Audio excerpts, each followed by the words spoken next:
Welcome to part 2. Now in life, it's not a good idea to go into anything blind. Yeah, like when you're driving along a road and there's this big truck blocking you, and there's a very sharp corner ahead. Yeah, some people normally do what is called blind overtaking. Yeah, you cannot see what is there after the corner, but you still insist on overtaking this truck. Yeah, well, people live dangerously, but it's absolutely idiotic. Yeah, excuse my language. Yeah, to do things blind, to overtake that lorry blind, because you don't know what is in that corner. There could be a truck coming at full speed. There could be all manner of things. Now, I was taught a long time ago that you don't analyze politics, yeah, without understanding the geography of a place and without understanding its history. Yeah, of course, credit to my political lecturer, whom you all are familiar with. Yeah, those who are familiar with this channel. Yeah, my late dad. As a very young and naive person, yeah, quick to give all kinds of amazing theories and impressive theories, yeah, I made that mistake very many times. I rushed to analyze a political situation without understanding the history. I can still see my late dad's reaction. Yeah, he would react something like this: "Gosh, you're analyzing politics without understanding history, without understanding the geography? Gosh!" You just keep on repeating "gosh." My reaction to these people talking about 2022 is precisely the same. So let us look at the historical background of this habit of analyzing 5 years down the road. You've just come out of a general election and you're analyzing what will happen 5 years later. Okay? I started seeing this thing during the Moi era. Okay? As Moi was completing his last term, yeah, indeed, to be more accurate, before the 1997 elections, there was a lot of excitement. People knew that Moi was going to vie for the presidency for the very last time. Leading political analysts at the time were not even talking about the 1997 elections, and yet those were competitive multi-party elections. Or so it seemed, yeah, because they knew Moi was going to rig himself back into power. Yeah, and the reason why they were talking about 2002 is because they knew, yeah, everybody was sure that Moi was going to regain his preferred presidential candidate. Okay, so there was a lot of jostling for power because it was all very predictable.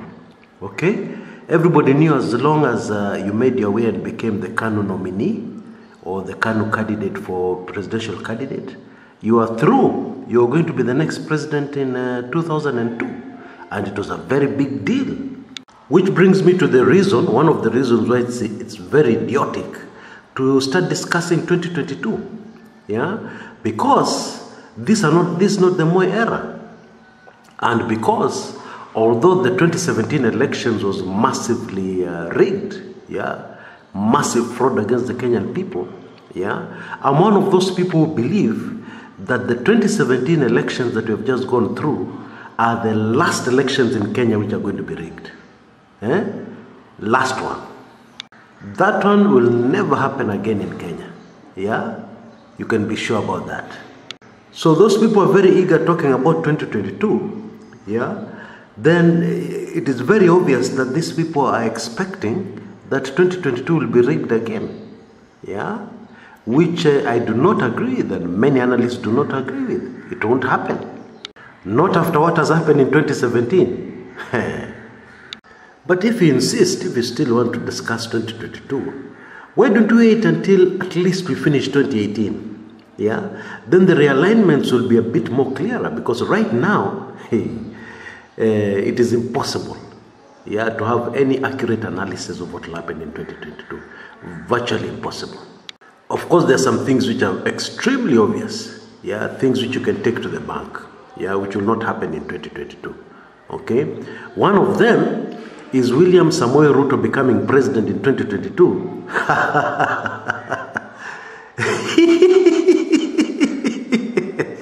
That one is a joke. Yes, I know the man's political capabilities. Yes, I know what he's capable of. But taking the developments in politics at the moment, yeah, Standing up and saying that Ruto is the front runner for 2022, or that he'll actually make it into president, that one is ridiculous according to me.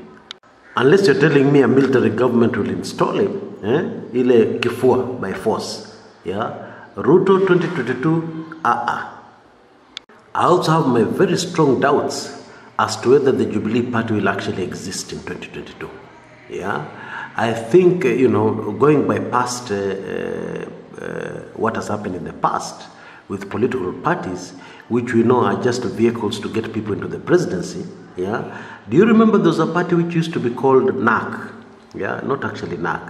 Let's even get closer. There was a party which used to be called PNU, Party of National Unity. Yeah, yes, it exists, but but it's a shadow of its old self.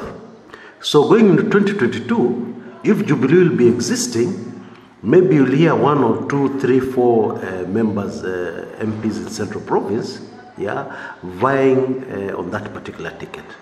But as far as a viable going concern, major political party is concerned, Jubilee imeisha na 2017 elections. Yeah, that is the end. But let me be the first to confess that anything can happen in politics. And that brings us back to the issue we started with. It is actually not a good idea to start discussing 2022. Yeah, it will be merely speculation here, speculation there, your gut feeling here, your gut feeling there. Anything can happen. Yeah, because this is politics. Yeah, therefore, what people should focus on is first of all discussing 2018. 2022 iko mbali sana. And if you want people to forget and move on, find another way to get them to forget and move on. Find another which is less obvious than trying to discuss 2022. Until next time, this is Kshs Kumekucha.